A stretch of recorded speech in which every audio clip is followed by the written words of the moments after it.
ఉత్తీర్ణుడైతే ఇన్షా అల్లా అతనిని దేవుడిగా అంగీకరించడానికి మాకు ఎటువంటి అభ్యంతరం లేదు. మొదటి వాక్యము హుల్ హు అల్లాహు అహద్.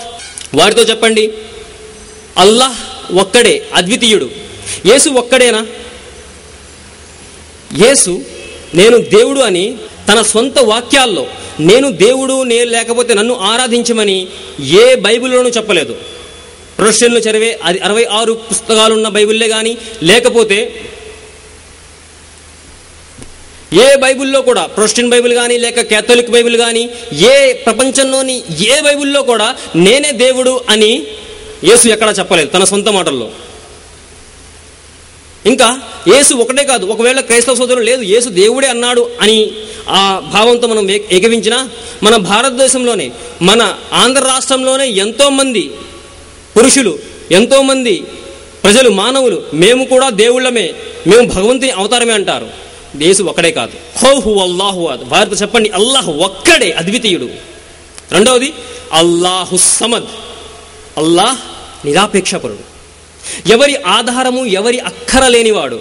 మనం గాస్పెల్ ఆఫ్ మాథ్యూ చదివితే అక్కడ యేసు నిద్రపోయినని, యేసుకు దాహం వేసమని, యేసుకు క్షుద్బాధ బాధించిందని, ఇలా ఎన్నో విధంగా మనకి అక్కడ తెలుస్తుంది. కానీ యేసు నిరాపేక్షపరుడు కాదు. ఆహారము, శ్వాస, వీటిపై ఆధారపడినవాడు. ఆ సమదంటే దేనిపై ఆధారపడనివాడు. లం యలిద్ వలం యూలద్. అతని ఎవరు సంతానము కాదు, మరియు అతనికి సంతానము ఎవరూ లేరు. ఎవరైతే పుడతారో వారు దేవుడు కాదు. మనం gospel of Luke chapter number 2, లూకాసు వార్త 2వ అధ్యాయం చదివితే అక్కడ మరియం, కన్య అయిన మరియం అలైహిస్సలాంకు యేసు పుట్టాడు అని చెప్పబడింది. అతను లం యలిద్ వలం యూలద్ కాదు. ఇంకా ఆఖరి అంతిమ పాయింట్, వలం యకుల్ లహు కుఫువన్ అహద్. అతనితో సరి సమానులు ఎవరు లేరు, అటువంటి వారు ఎవరూ లేరు. మనం యేసు అని అనుకున్న వెంటనే ఒక వ్యక్తి గురించి మనం ఊహిస్తాం. అతను ఎలాగున్నా, అతనికి ఒక తలుందని, ఒక శరీరం ఉందని, 2 చేతులున్నాయని, 2 కాళ్ళున్నాయని, ఇదే విధంగా మనం ఊహించుకోగలం. ఎవరినైతే మనం ఊహించుకోగలమో, ఎవరినైతే మనము ఒక ఆకార రూపంలో ఊహించుకోగలమో అతడు దేవుడు కానే కాదు. వలం యకుల్ లహు కుఫువన్ అహద్. అతను దేవుడు కాజాలడు. ఒకవేళ మనం ముస్లింలు, హిందువులు కలిసి ఈ మాటపై ఏకీభవిస్తే, వృషాద్రిపతి గారు దేవునికి రూపం లేదు అన్నారు. కానీ ఇస్లాం దేవునికి రూపం ఉంది అంటుంది. దేవునికి రూపం ఉంది. ఆ రూపం ఎలాగుంది అది మనకు తెలియదు. ఎందుకంటే సూరే షూరా 42వ సూరా దివ్య ఖురాన్ యొక్క ఆయత్ నంబర్ 11లో లైస కమిస్లిహి షైయం అంటే అతనితో సరి సమానులు, అతనితో పోల్చదగిన వారు ఎవరూ లేరు. మనము మన ఈ మానవ మేధస్సుతో అతనిని మనము అతను ఎలాగుంటాడో మనం అర్థం చేసుకోలేము అని. ఇంకా వృషాద్రిపతి గారు సూర్య బఖ్రా కోట్ చేసి, మీరు తూర్పు వైపుకు తిరిగినా లేకపోతే పడమ దిక్కుకు తిరిగినా అది అల్లాహ్ సమ్ముఖంలోనే, అల్హమ్దులిల్లా అల్లాహ్ సమ్ముఖంలోనే. కానీ అక్కడ అల్లాహ్ ప్రతి చోట ఉంటాడు అనే విషయం కాదు. ఇస్లాం అల్లాహ్ ప్రతి చోట ఉంటాడు అనే విషయాన్ని అంగీకరించదు. అల్లాహ్ సుమ్మస్తవా అలల్ అర్ష్, అల్లాహ్ తనకు తానుగా అర్ష్పై స్థిరపరుచుకున్నాడు అని చెప్పబడింది. అల్లాహ్ అన్ని చోట్ల లేడు.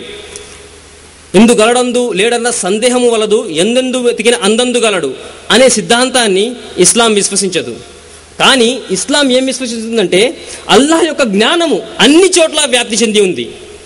అల్లాహ్ తన శరీరముతో తనకు తానుగా ఎక్కడ ఈ ప్రపంచంలో లేడు. అతను అర్ష్పై ఉన్నాడు.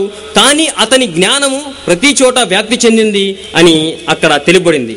ఇంకా ఎక్కువ దేవుళ్ళు లేరు.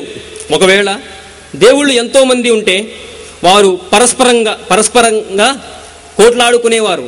ఇదే వాక్యాన్ని అల్లాహ్ సుబ్హానహు వ తఆలా దివ్య ఖురాన్లో అంటున్నాడు. అదేమిటంటే దేవుళ్ళు ఎక్కువ మంది లేరు, దేవుడు ఒక్కడే. వారు ఎంతోమంది ఉండుంటే వారు పరస్పరంగా కోట్లాడుకునేవారు. దివ్య ఖురాన్ ప్రకారం దేవుడు ఒక్కడే. ఆ దేవుడు ఎవరు? సూరే తాహా సూరా నంబర్ 20 ఆయత్ నంబర్ 14, ఇన్ననీ అనల్లాహ్, ఆ దేవుడు అల్లాహ్, లా ఇలాహ ఇల్లా అనా ఫాబుద్ని, నా తప్ప అంటే అల్లాహ్ తప్ప మరెవరిని ఆరాధించవద్దు అని చెప్పి. నేను నా ప్రసంగాన్ని సూర బహ్రా సూర నంబర్ 2 ఆయత్ నంబర్ 256తో ముగిస్తాను. అందులో అల్లాహ్ సుబ్హానహు వ తఆలా ఏమన్నాడంటే, లా ఇక్రాహ ఫిద్దీన్. ఒకవేళ సత్యము ఎంతో బహిర్గతమైన తర్వాత కూడా సత్యాన్ని అంగీకరించడానికి ఇష్టపడకపోతే ఎవరైనా సత్యాన్ని తిరస్కరిస్తే అటువంటి వారిపై ఎటువంటి బలవంతము లేదు. ధర్మం విషయంలో ఎటువంటి బలవంతము లేదు.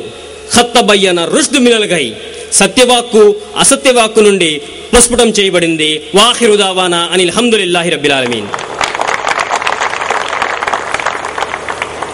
జజాకల్లాహ్ ఖైర్ బ్రదర్ మన్సూర్. హిందువులు మరియు ముస్లింలు ఎలా ఒకటి కాగలరు అనే అంశంపై బ్రదర్ మన్సూర్ గారి ప్రసంగం మీరు విన్నారు. ఇప్పుడు ఇద్దరు వక్తల ప్రసంగాల వెలుగులో మరి ఎమ్మెల్యే గారు 10 నిమిషాల పాటు తమ అభిప్రాయాన్ని వ్యక్తం చేయవలసిందిగా కోరుచున్నాను. గౌరవనీయులైనటువంటి హిందూ ముస్లిం సోదరులందరికీ కూడా నమస్కారం తెలియజేస్తున్నాను. పెద్దలు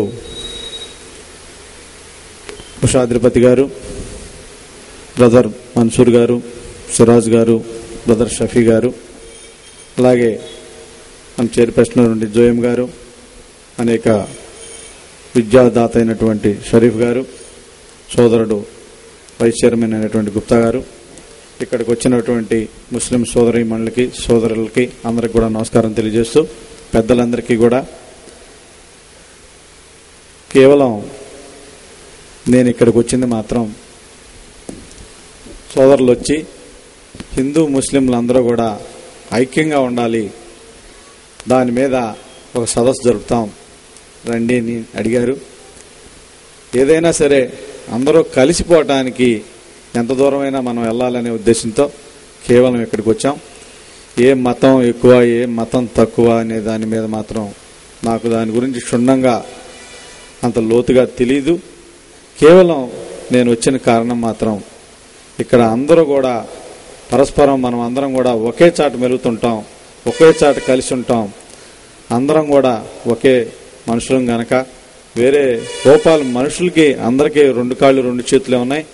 వేరే ఒక మతం వాళ్ళకి ఒక రకం, ఒక మతం వాళ్ళకి ఒక రకం అనేది లేనే లేదు. మనం అందరం ఒకటే గనక కలిసి ఉండాలి అనే ఉద్దేశంతో నేను ప్రధానంగా ఇక్కడ రావడం జరిగింది.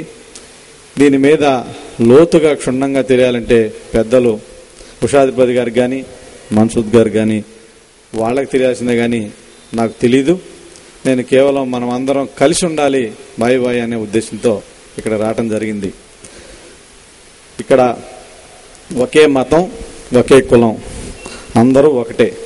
ఎవరిది కోసినా కూడా ఎర్రగా రక్తం వస్తుంది, కానీ ఒకళ్ళకి పసుపు ఒకళ్ళకి ఇంకోటి చచ్చిపోయినా కూడా రాదు. కానీ ఒకటి మనం ఎవరం కూడా మనం అన్ని మతాలను ఇక్కడ ఉన్నాం. ఏ మతం వాడు కూడా ఇక్కడ ఒక మనిషి ఉంటే వాడిని కొడతంటే ఎవరు కూడా అందరూ కూడా తప్పురా ఎండి కొట్టం అనే మాట అంటాం, కానీ ఎవరం కూడా అది రైట్ అనే మాత్రం అది నిజంగా వాడు తప్పు చేసినా కూడా వాడిని శిక్షిస్తుంటే మన మనసులో అందరికి కూడా వాడిని కొట్టొద్దనే స్వభావమే ఉంటుంది. కానీ వాడు అతి పెద్ద తప్పు ఏదన్నా చేసుంటే వాడిని నిజంగా శిక్షించమని అందరు మనుషులు కూడా ఘోషిస్తాయి. అది వాస్తవం ఎవరైనా మనం తెలుసుకోవాలి. అలాగే ఏది ఏమైనా మరి మనం అందరం కూడా ఒక్క చోట, మతాలు వేరైనా ఏదైనా అందరం ఒక్క చోట కలిసి మెలిసి బతుకుతున్నాం. మరి ఎవరికి కావాల్సిన సంప్రదాయ ప్రకారం వాళ్ళు బతకడానికి ప్రపంచంలో అందరికీ అర్హత ఉంది.